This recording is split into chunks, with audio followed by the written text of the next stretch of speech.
Hi, everyone. Welcome back to episode 5 of Joy and Jillian. Let's Go There.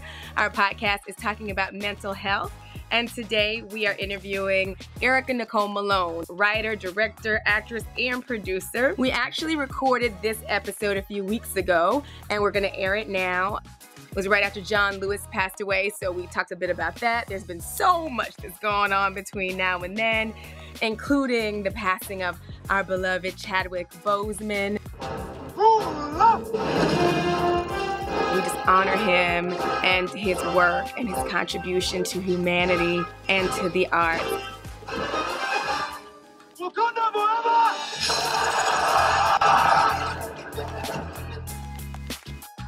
He just lived each and every moment on purpose and with a plan, with a bigger vision than himself. And so I am wishing you well. I hope these stories, again, are helping you to share your story. Thank you for watching. I appreciate it. If you like these videos, please like and subscribe. And here is Ericka Nicole Malone. Here we go. Welcome, Ericka Nicole Malone. I'm just going to make sure I look to be recording, which is awesome. We love when I am recording. I just made us huge, so let me make it smaller. It's like, oh my gosh. Let me close my other programs, and we will begin. Welcome, Ericka. Thank you so much for spending some time with us today.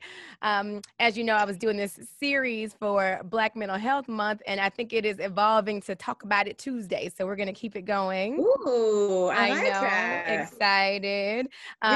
Yes. So for those of you who don't know, this is Ericka Nicole Malone, executive producer, writer, director. She's done acting. So why don't you just tell us a little bit about what we may know of you. The way I know Ericka is I was in a pilot presentation that we did with Janet Hubert, the original Aunt Viv, Vanessa Williams from Soul Food, Alan Blumenfeld from so many things all throughout my youth, from the Golden Girls to just his resume is ridiculous. Yes, love him. And still theater actor, and see him on TV is amazing. So that's how I know you. Directed by the amazing Craig Ross Jr.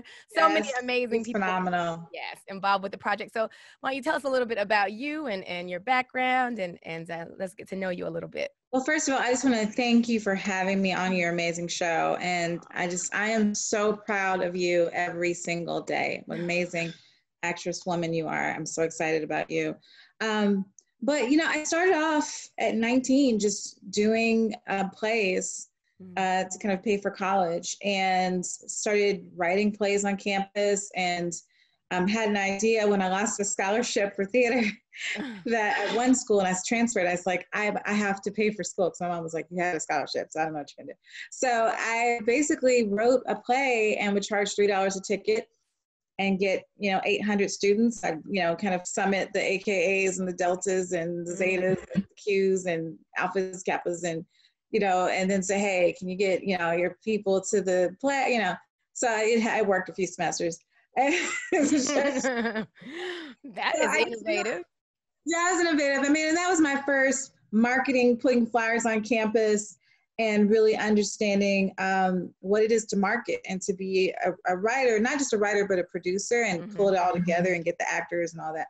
Yeah. So then I realized, and I went on tour of a play, like a little mini tour, and just realized that theater is something I really love to do, and I did it for 20-something years, over 25 years. You wrote plays, you had them touring. I think you had the play with Robin Givens and Leon. Was it Tyrone? What was the name of it? Love with Tyrone. Love with Tyrone. Everyone's been in love with Tyrone once in my life, even though they don't talk about it. But basically, I wrote In Love with Tyrone. It was a dramedy, but it's also a gospel musical. I wrote the lyrics. I had an amazing musical director, Megan Lathan, who helped me put the score together. Amazing actors and actresses in that show, including Brian Lamont. Brian Lamont, her husband. And there's another power couple. So just realize that this is something I really love putting together. And then after I did On Love with Tyrone, I was just kind of like, I want to do something, but not necessarily theatrical. I kind of was thinking, I was kind of looking at the tapestry of America. A lot of it had changed, and realized that theater had kind of, fallen kind of out a little bit, watered down a little bit. And so I decided to write a sitcom pilot, which was Word of the State. And that's kind of just like what I do. I just like, hey, I'm deciding to do something. And that's what I did. I wrote a sitcom pilot and called some people and made it happen. Chadwick Williams helped me put it together. And Chadwick Williams is awesome too. Did a great job doing that. We just had an amazing cast led by, of course, Janet Huber, Fresh Prince of Bel-Air, phenomenal woman, sister friend. And of course, you, Jillian Reeves. Brenda Jillian, some amazing actresses, Vanessa Williams, Aloma Wright, like you said, directed by Craig Ross Jr. And it was just a phenomenal experience, and happy to have been a part of it. So talk about, we have all the Black Lives Matter stuff going on. What was your experience pitching your shows and doing those different things in Hollywood as a Black woman? It's so funny because coming from theater, it's such a like, okay, I'm going to do a play in LA or I'm going to do a play in Nashville. I just call it TPAC, which is Tennessee Performing Arts Center. I just book it. Okay, I just booked and paid for it. Now I'm going to call the radio stations. All right, I just paid for that. It was just such a process. I could just get it done in a week, pay for everything, and it's over. Coming to Hollywood, the process is just, there's no process. So there's just, everyone literally gets their shows sold a different way.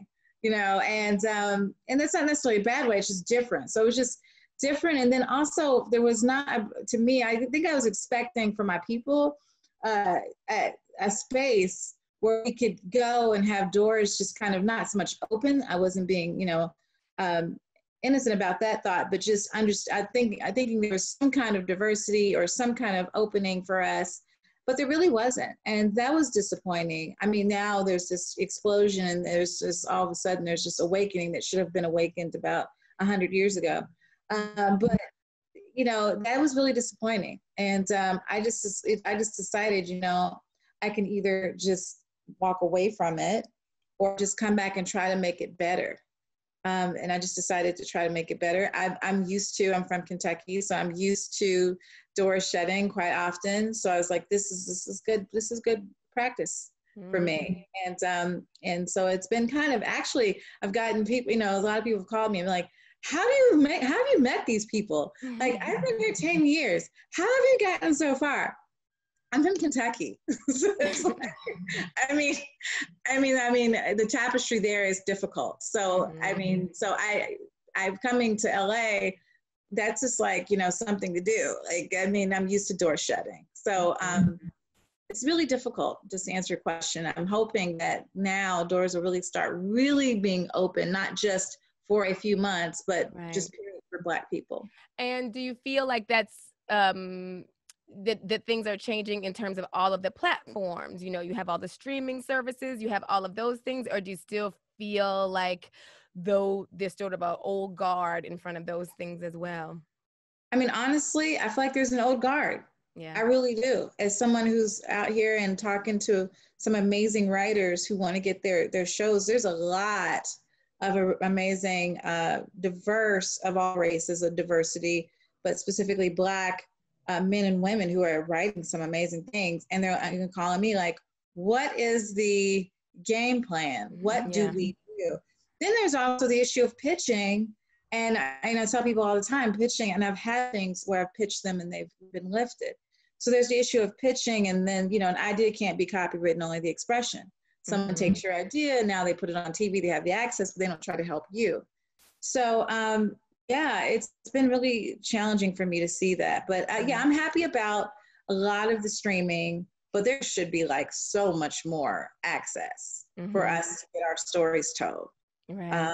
And that's one of the reasons why I'm out here. I want to push not just myself, but a lot of creators through. Good people. Right. And I do know you are so supportive. Ericka Nicole Malone was one of the executive producers on the short film that I did in December, which was about mental illness. And so Congratulations, by the way. Oh, thank you so much. I know we just got into Urban Film Festival, so we are trying to finish very quickly now. Um, but you mentioned you're from Kentucky, and you know we know what's going on there with Breonna Taylor and the Black Lives Matter movement.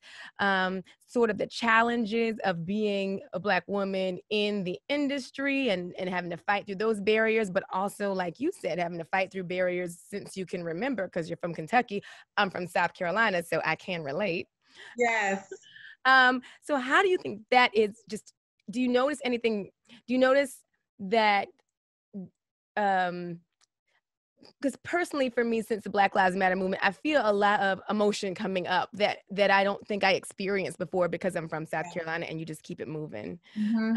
So with all of the experiences that you've had and this sort of awakening with Black Lives Matter, have you noticed anything emotionally within yourself, or that it's affected your mental health in any particular way? You have COVID on top of it, so it's just such an extraordinary time. How are you managing? How are you doing? Yeah, thank you for asking. It was impactful, emotional, and really shut me down for about a good month and a half, where I couldn't do anything. I couldn't write. I couldn't talk. I was so consumed with definitely Breonna Taylor and in Louisville, Kentucky, that could have been my daughter, and just that thought of that, wanting to have shielded her. I kept going to the day in her apartment or the night she was asleep and thinking, I wish I could have jumped in front of the bullets, like for her, because that's what I would have done for my daughter. You know what I mean? Yeah. And so when I see her, I keep thinking some way I felt her, even though it was police. I know it's crazy, but I just feel like there's a dehumanization for our Black children that's really scary. And it's just, I was angry, not just hurt, but just really angry. Like, this is someone's daughter. Like, why don't you see a human being when you just start shooting through the dark? She could have been holding a baby.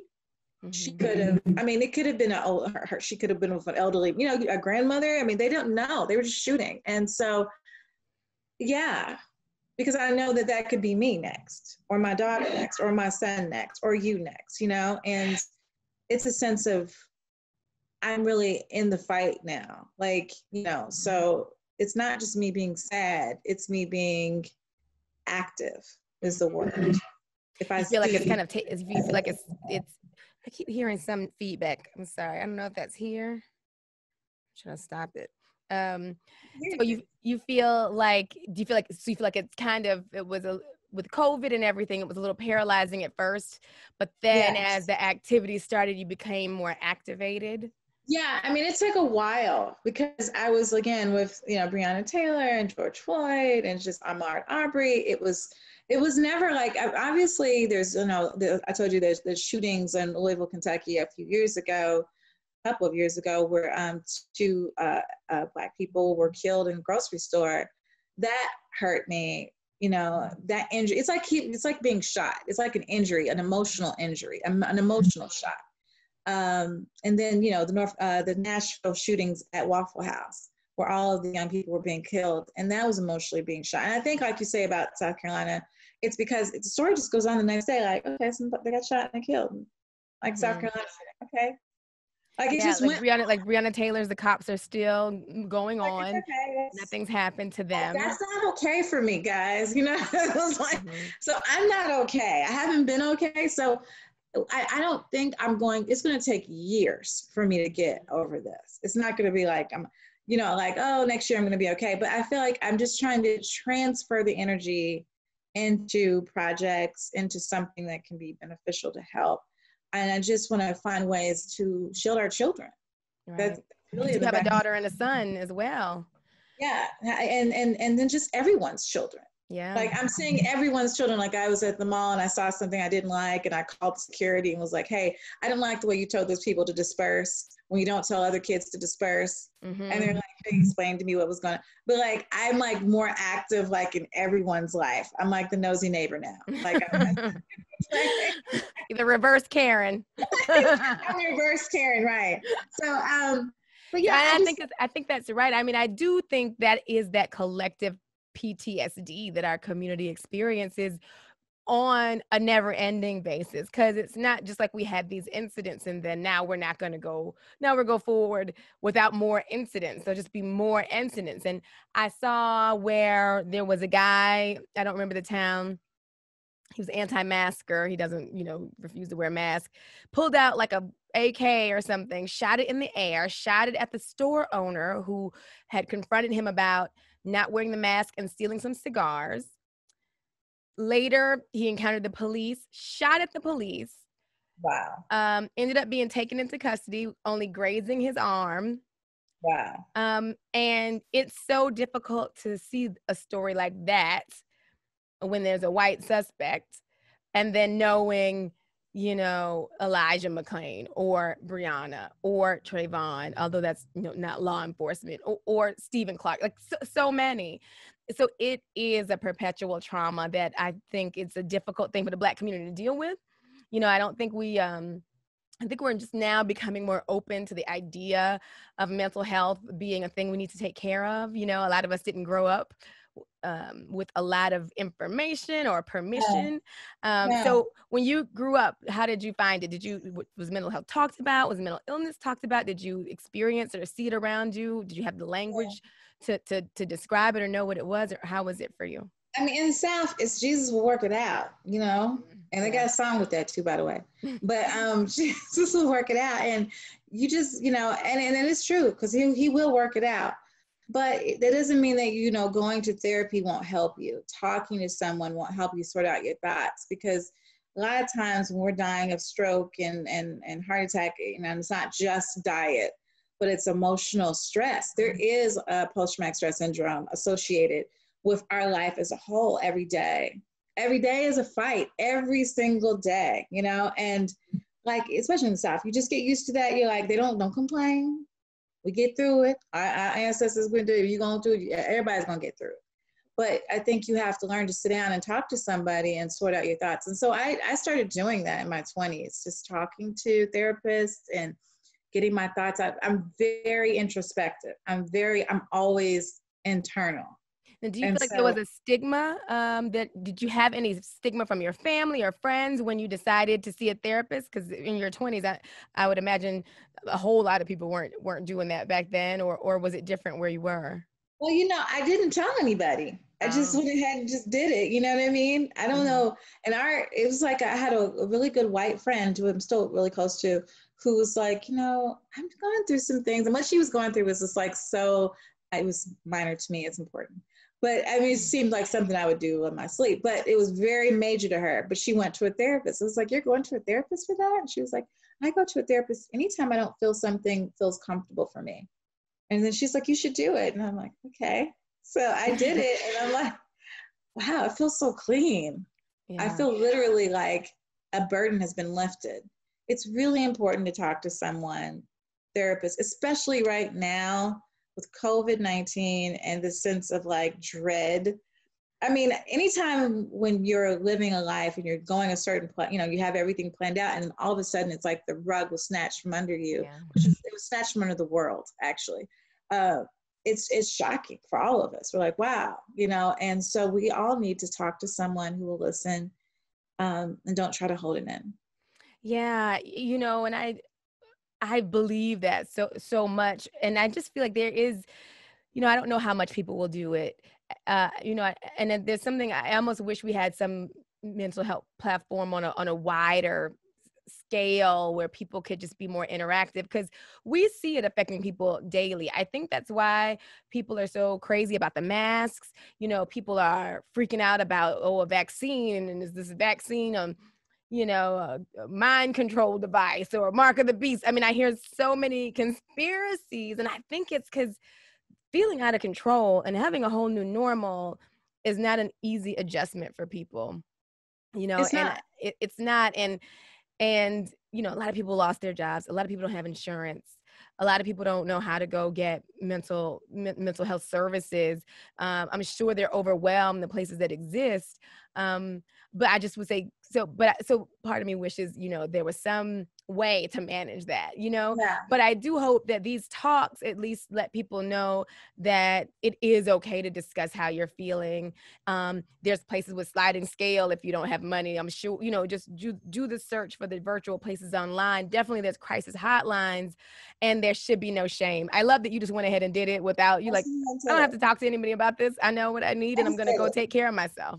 Yeah, and she was just so amazing. When I talk about the clean, I'm literally telling you I felt clean, like cleansed. And that means I had so much bottled up that I had kept for so long that all of a sudden there was an open space. And did you feel that way after the first time, or is this after a series of First time. Because I had never opened up, and I had kind of just kept things to myself. I'm a very private person, so I had kept things to myself. And so now I heavily believe in therapy, even online, especially now that everyone's home. And like you said, there's sliding scale, just talk to someone and don't try to. And then I wanted to stress, like, news. It's, it's good to watch the news, but like, don't watch the news all day. Like, try to replace that with meditation, with prayer, with, just really getting in touch with yourself, because if you just watch the news, you're going to be panicked by the end of the day. If that's all you do. Yeah, especially if you are looking at Twitter from the president or anything like that, you will. You know what I mean? And I read this thing today or yesterday. It said your diet is not just about what you eat, right? It's about what you consume.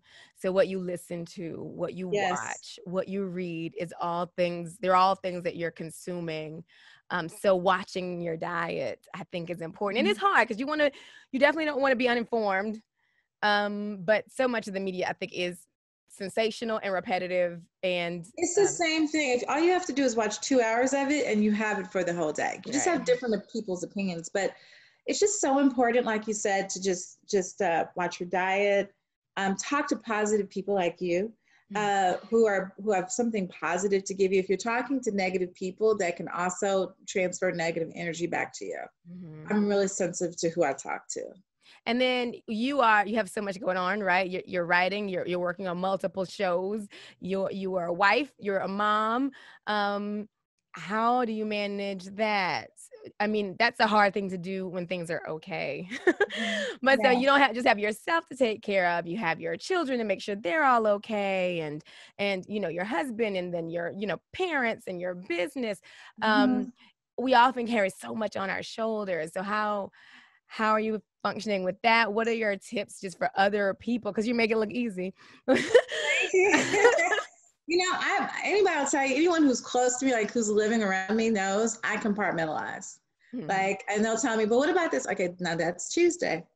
And we can actually literally talk about that on Tuesday. We can't talk about today because I can't have too many thoughts in my Oh, interesting. I compartmentalize everything that I need to do. And I didn't used to do this. I used to try to do everything in a week or everything in a day, but I am not superwoman. I'm just not. And I just characterize, if I might not, I can, let's email or let's text and not talk today. And you tell me okay. And that's it. I'm talking about not people I live with, but like people, co-workers or something like that.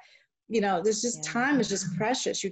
I just prioritize what is most important and needs to get done. And I've also realized that I was trying to put too much into one day and it was starting to stress me out. I didn't know that. I was like, had 4 different things, big events in one day. A person's not supposed to be doing that. Someone can do that. I'm just not built to do. Right. I just prioritize what's important. Yeah, my son is that way. And so sometimes he'll call me and he'll have like 8 things. And I was like, okay, I can't. So I think drawing boundaries is kind of what we're saying. Yes.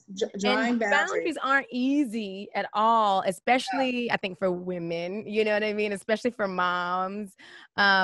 We just kind of want to, we want to come in and work it out for you. Let me just organize your life really quickly before I go. I want to save the day. Yeah. And that's the thing that you're touching on. It's not now just about our dreams. Now we're like trying to make sure we're good mothers. Now I want to know about my kids' dreams. Okay, am I supporting your vision? Am I, if you're a singer, am I at the studio with you while I'm listening? And but I can do what I can do. Right. And that's the number one thing, especially during this time.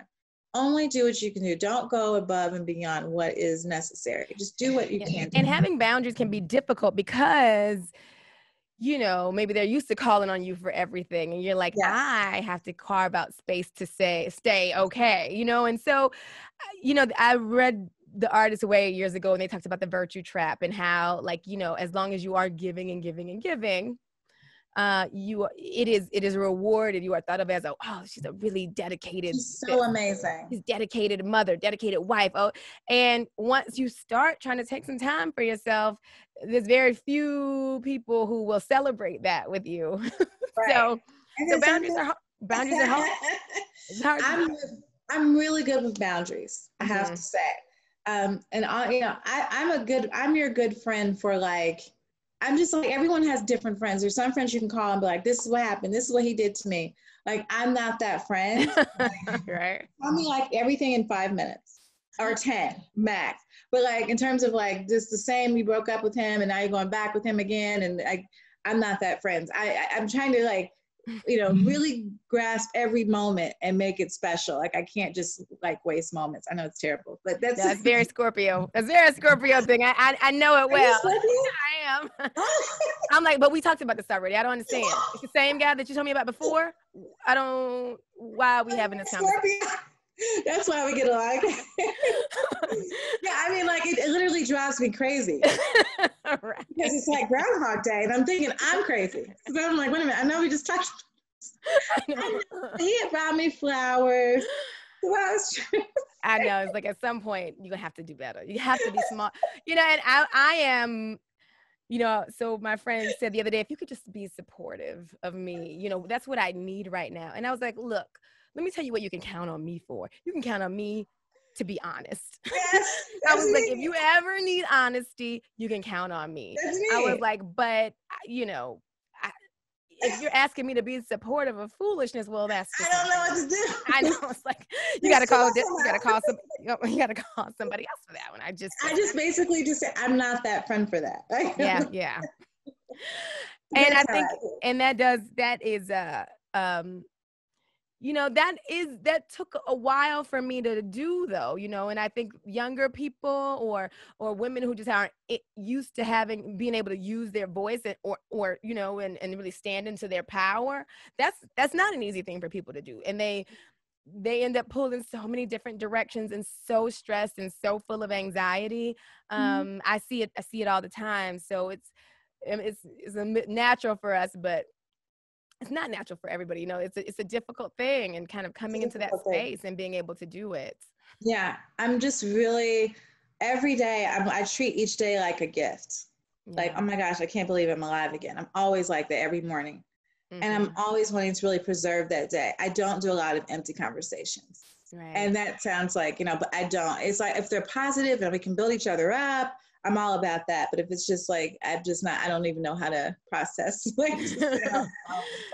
And so how have you been? I noticed, I will say, a source of anxiety that has grown is just my kids being out of the house and so many crazy things happening. Yeah. And it's hard to feel out of control. You know what I mean? And so sometimes when those things are out of my control, I get a little antsy, and you really have to find a place to just trust and be at peace with those things too. Those are the things that are really difficult for me. They are. And you're right. Like, cause every time the phone rings, I'm like wondering that, are they okay? Did someone, you know, and I've had, you know, things like this happen with my son before, where he's been accused of things or was actually just one time, but if he didn't do it and he had the receipt for it.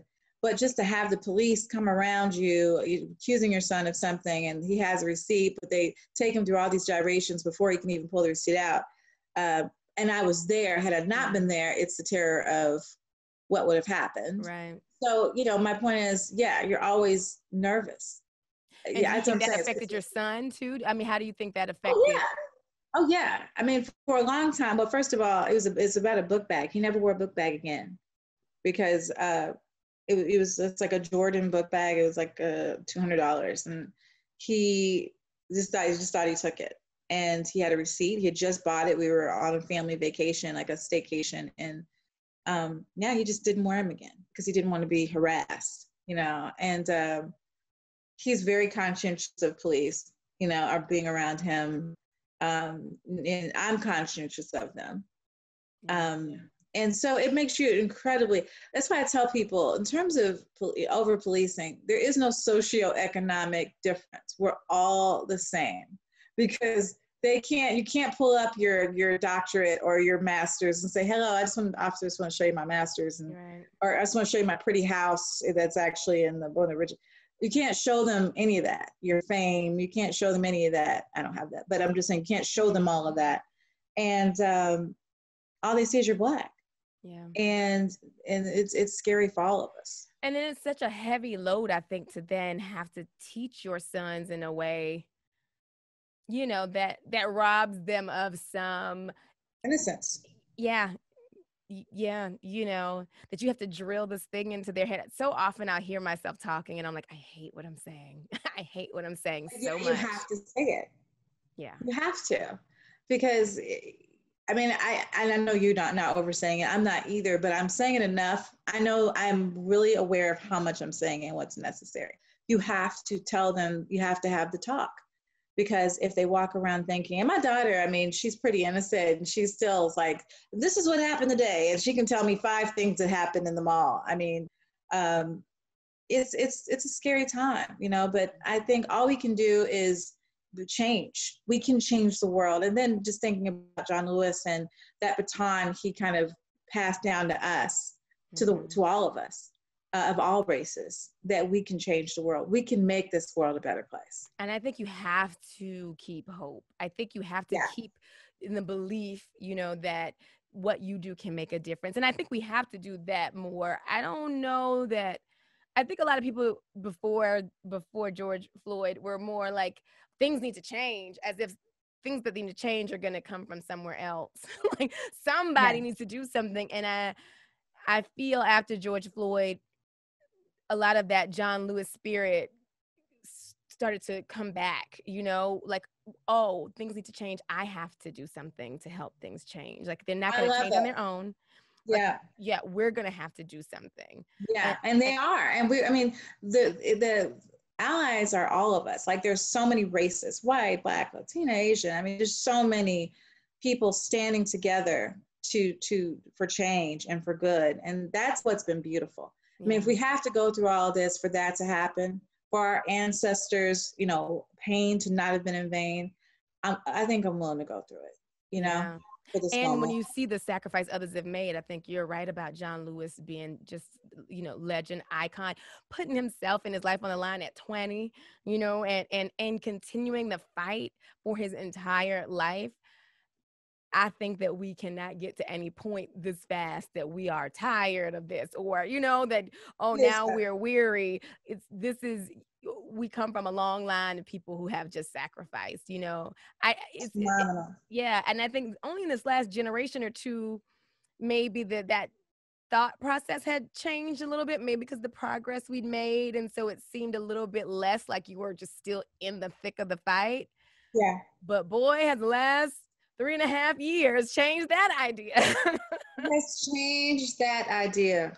But just like even people like you, what you're doing with the show, shining a light on mental health, that's just so needed, and that's also part of his dream, and just me going out there, same thing, and just trying to, create new projects, create doors for new amazing writers and creators. That's part of his dream.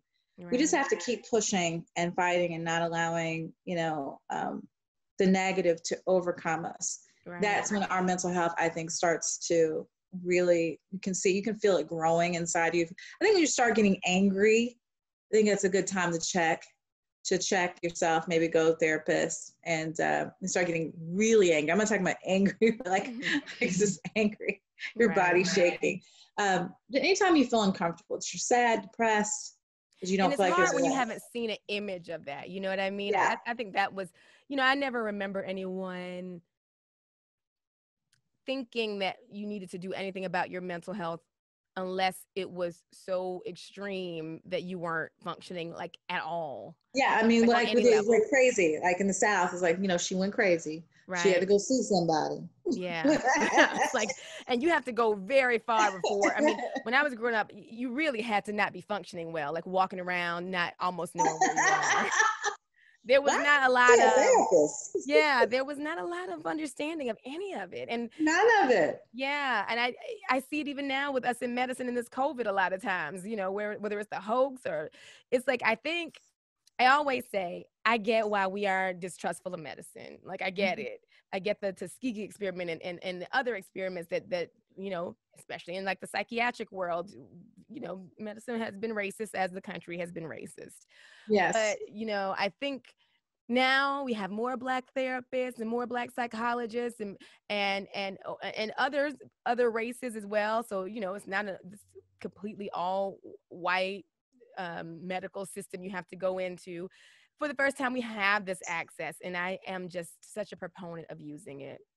I'm so thankful for you pushing that out there. I think we're just, as a race, there's a skepticism about, you know, what you're trying to do. Like, what is this about? Right, right. Like, and did you grow up with the not telling anybody your business? Yes, you don't tell anybody your business. Like, it was like the eyes. I will kill you if you tell anybody your business. It's like, okay. No, you don't tell your business. We're very private people. We're very private race. You know, you always have the people who do gossip, but for the most part, you know. So yeah, opening up is not easy. Trust that what I'm going to tell you is going to stay with you is not easy. But most of them, they're very protective of your information. But you were able to do that the first time, it sounds like. Even when you went there, were you just so full, you were ready to open up? Yeah, I mean, I was actually very scared. She was just excellent. And she was just really open, and she's like had that mothery kind of quality. She just wanted to tell me more about, you know, and I was like, you really want to know what's okay? It's so sweet. I didn't ever had anybody say, like, tell me more about what you're going, like, they want to hear what you have to say. And people don't listen. People only want to talk about themselves a lot of times. So it's hard to find someone, but a therapist will listen to you, just your thoughts. It's a really important thing to do. I know a friend of mine who went to therapy. She said that the woman was like, so how are you doing? And she's like, I'm doing good. And then she said the woman kind of stopped and like touched her hand and looked at her. She goes, how are you doing? And my friend said she just looked at her and just burst into tears. Yeah. And so I think that's kind of what you're saying. Like, it had been so long since anyone was like, no, I want to know how you're doing. And just stopping for a minute and thinking about how she was doing sent her into it's tears. Like so important. It's so important. I mean, plus she was able to say, do you know that you've been through a lot? And I'm like, no, because this is like basic. She's like, let's kind of separate this a little bit so that you can see what I'm seeing and hearing you say. And then I'll show you that you're carrying a lot of weight. And then that way you're able to see, oh, wow, I might need to put about 5 or 6 things down. I didn't know that was what was causing me to get sick or causing me to get stressed out, or, you know what I mean? So it's really important to your physical and mental health to go to a therapist. Yeah. No, I think that's great. I so appreciate that. And as you're such a good example, it's like, even if we didn't have it when we came up, you know, and do you have, for you, the therapist, is it a regular thing? Do you see them when you start to get overwhelmed, or when you're starting to feel, kind of full and I don't have anyone to speak to, or, you know, or, I don't feel quite like I'm just not productive. Like, what are your things that make you think, you know, this would be a good time to talk to somebody? Yeah, it's just spotty moments. You know, my therapist was in Kentucky, so I take my time to find one. You know, I treat them like if you're going to buy a house, like, these are your emotions. How important are your emotions? Right. And so I'm very careful and protective on which therapist to go to. So I'm still looking, you know, here, but Kentucky, I had 2 amazing therapists there that, you know, just when I'm feeling, not often, honestly, but when I'm feeling heavy, I'll just know when I'm feeling heavy and I can't carry the weight to talk to someone, especially if you're a person like me who's a writer, I'm constantly creating stories, like movies and films and TV shows, and I have so many lines in my head. So I need someone to say, you know, help me. Okay, that's good. But let's talk about your feelings. Like, I don't know, because yesterday, like, those are irrelevant. Those are characters. Yeah, they're not real. Right. Let's talk about your real feelings. Right. And And like, we are not people who talk about feelings a lot. Like it's almost like irrelevant. It's like, what do you feel? I mean, I can remember telling my own children or hearing myself in the past, how you feel is irrelevant. What are you doing? And like, it's just not, that's not right. Like, how you feel is very relevant. How you feel is very important. It is, and I'm always with my kids. Tell me what you're feeling. Let's go through it. And I mean, I want them to know that is the thing I do take the time for. I let them tell me, no matter what age, like, what are you feeling? And it's okay that you're feeling that way. Where do you think that seed is coming from? Right. Yeah, it's important, like just in terms of how we treat each other, how we interact with our kids, yelling. Right. And knowing the difference between what you're thinking and what you're feeling. Yeah. Because I think we can become super cerebral in trying to solve problems and work this out, pay this bill, make this money stretch. Okay, what if pandemic insurance, whatever runs out, and then I need to do this, So we get so strategic. I think we can get away from how we feel, and that can almost feel like a scary thing. Like, that's gonna be weak, and I can't be weak because I have a lot of things to do and a lot of stuff on my shoulders. Definitely. And that's definitely, oh my gosh, Scorpios. Definitely that's part of Is that what it is? Are you in my house? But no, I mean, I am like, I feel like I can carry the weight of the world on my shoulders. And I'm always thinking that. And people do come to me a lot to sort things out. So it's just like, I'll start carrying too much. And all of a sudden I'm like, wow, I can't walk, like mentally or emotionally walk anymore. What's going on? And then you take on so much of the, like, Breonna Taylor's difficult. George Floyd's difficult. Ahmaud is difficult.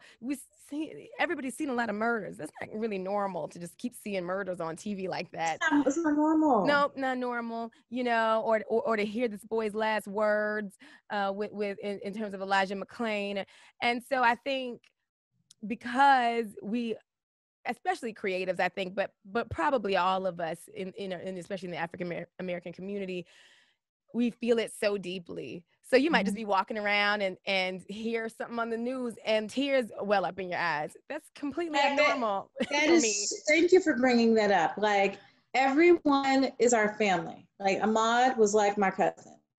George was like a cousin or a brother. Like, we see these people and it's not like, oh, they're beyond us, or they're an extension of us. Yeah. Like, we feel it like we have to sit down for a minute. Yeah.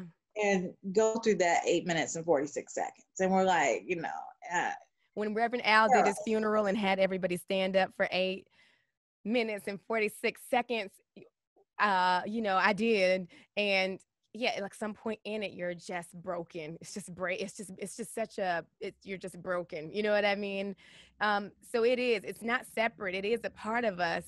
And dealing with that grief in that way is such a complicated thing, because they're not your family member, but they are your family member. They're your family members. Yeah. So then what do we do as creatives?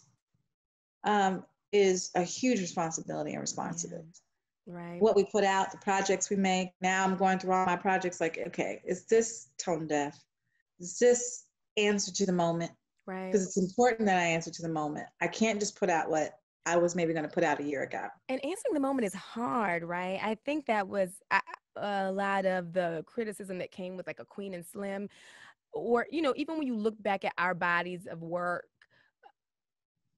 it's often that we highlight the misery, which I get, like, because people don't realize it. Like, I think that's why everybody was so moved with how George Floyd just went all over the world, because, like, people are finally feeling what it's like.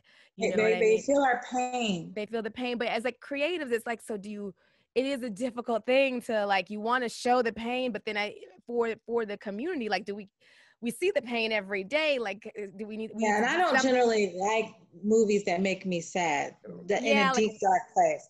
But the hope, weaving in the hope, like we talked about before with Maya Angelou's poem, like, I am the dream and the hope of the slave. Right. And so infusing that hope, I think the gifts. Right. But I think I can watch How to Lose a Guy in 10 Days of Kate Hudson, and I see her as human. What I mean is, I don't think we have to do movies. Do I love that they have The Hate You Give and the movie Plain and Slim, but I think we just have to create movies that humanize us. Mm-hmm. It's really important that they see us as human, because there's a problem with the fact that you're seeing me and you think it's okay to gun me down while I'm jogging. Right. I'm asking us to create films that show us in a positive light, that show us as human beings and love our failures, our rises, our hopes, our dreams. Doesn't have to be sad, doesn't have to be complex, direct or on the nose, but just, that's what I was telling you about the idea, but just life, just show me life, so that will keep us here, and that will help also all races to see us as the amazing people we are. I don't see enough diverse stories.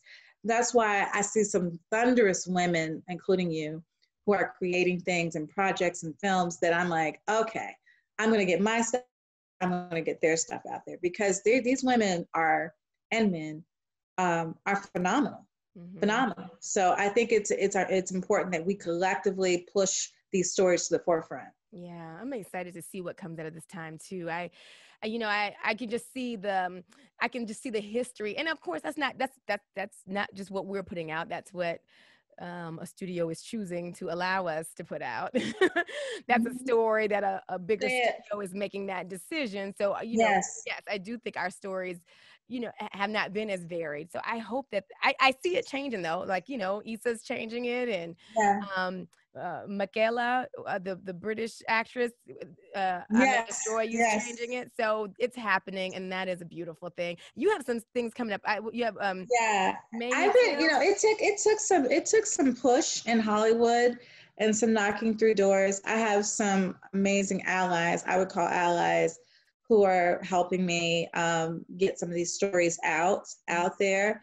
Sean Freer, Tracy Edmonds, who've just been amazing. I always just thought she was phenomenal my whole life.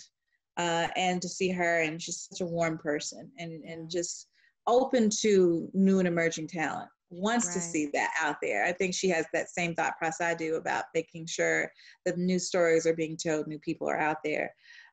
So I'm excited about some projects we're working on, Mamie Till, and the Mahalia Jackson story. Tell people who Mamie Till is in case they can't. Yeah, so Emmett Till was the phenomenal 14-year-old boy who, every time I say his name, it's like I can see him, like he's standing in front of me. It's weird when I say it because I see him. And having done the research now, who was just a little boy with a dream, with a big personality, and supposedly whistled at a white woman and was lynched, killed, murdered, thrown into Tallahatchie River, Mississippi. And his mother took that body and kept that casket open. His mother, Mamie Till, and said, the world will see what they did to my son. And Ebony Jett took the pictures that went all over the nation and prompted people of all races to start really looking at the civil rights movement seriously, which prompted also Rosa Parks to not get up, John Lewis, Dr. King, Medgar Evers, who was killed also in Mississippi a few years later, trying to register people to vote in 1963. Mamie Till is the mother of the civil rights movement. Had she not did that courageous act, and I could imagine, I have a son, I couldn't imagine, I have two sons, of just that kind of situation where I couldn't imagine. And just thinking about her too, and the bravery as being one of those people who, was like, no, we're not going to push this under the rug. We're not going to not talk about it. We're not going to keep our business to ourselves, but we're going to take this cover off and show what's happening. Even that spirit is so amazing. And so what we need to do, I think in general, I think the sharing your stories, the talking about mental health, the talking about all the things in our Black community, like ripping that scab off and letting people see this is what's under here, having her open that casket for people to see what must have been so difficult. And such an amazing thing. What a pioneer she is, and then to think that the woman did recant on her deathbed. She did. the one who accused Emmett to begin with, but she was definitely before her time, and so thankful for her. Her story would be amazing. That's an amazing project. I can't wait. It's an amazing project to jump into the characters, and that's basically how I write anyway, to see how each one of them feel in contrast, and the people who killed him. It's painful. Mm-hmm. It's painful having to be in that body and write, and a lot of people don't write like that. I do. But yeah, she's a powerful woman. So Pure and Meaningful Heart made me tell a story. And then Mahalia Jackson's story, Remember Me, Mahalia Jackson. There's another. And I'm sorry, about Mamie Hill, I do remember, I think she worked a lot with the curator of, or one of the people working on the African American Museum. Don't they have you been to the African American Museum in DC? I have. Don't they have a whole section that just recreated his funeral? Yeah, I don't think I got to see that before. I haven't been in like 6 years, but I think they do now have that. There. So I'm interested in going back to DC to seeing that. I remember there was someone working on it who was really close with Mamie, and he was like her I wish I could remember the words that he said that were always with him that she said, but I think it was her nephew, wasn't it? Was it her nephew? Or cousin or something like that? I don't know. I'm going to look that up. But he said that he remembered her words up until he got that included into the museum. And, it was his thing to do. I'm going to look that up. I'm going to look it up. Wow. And then your other project, while I look that up, is Mahalia. Tell me about that. Well, Mahalia Jackson is just a phenomenal gospel singer who I just loved my entire life.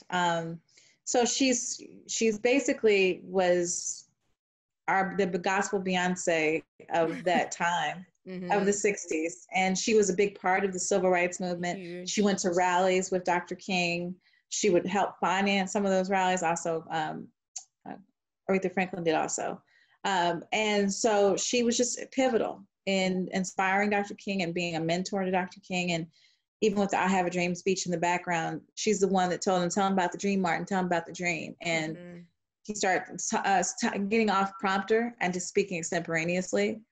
So I just wanted to talk about how powerful she was. And we know so little about her story other than the gospel part of her, She's amazing. I know that there's another film coming out as well as Mamie Till. I'm thankful a lot of different stories are coming out to kind of celebrate these powerful women. And I'm just excited. I'm excited to see what unfolds. I'm excited too. I was sitting up here really trying to find this. About Mamie. I think you're right, cousin Simeon Wright. Yes, right? Simeon Wright.